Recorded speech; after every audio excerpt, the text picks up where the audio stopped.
Good morning, children.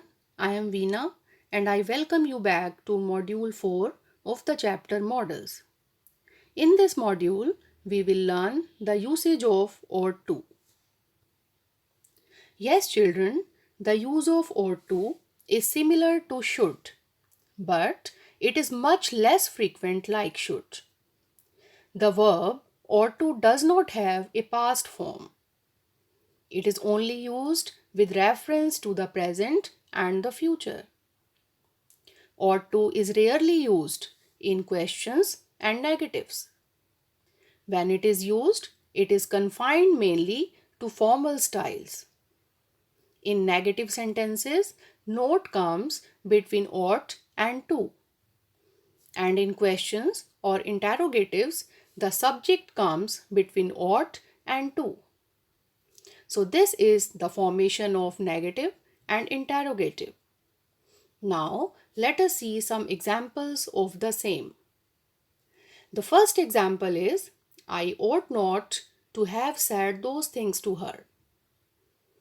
Ought we to make such a sacrifice for the benefit of future generations? So now let us see the next usage of ought to. Ought to is used to express an obligation or an expectation that someone should do something.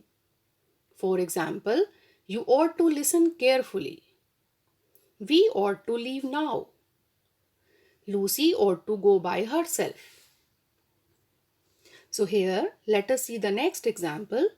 People ought to be a bit nicer to us. Yes, children, the next usage of ought to is to express the likelihood of something happening. For example, Annabelle ought to be here by now. The journey ought to take about 2 hours. Yes, children, here you see that we can use ought to plus have plus past participle of main verb, means third form of the verb, to express regret that something was not done or to reproach someone for doing or not doing something. For example, I ought to have spoken up earlier. I'm sorry. You ought to have offered to help.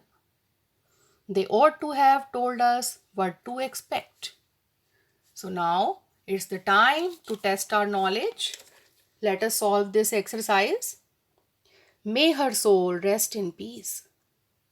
They dare not read this book for this topic. You will have to go to Delhi tomorrow to attend the meeting. If you stayed here, you would not face the problem. Must he had worked hard, she would have passed.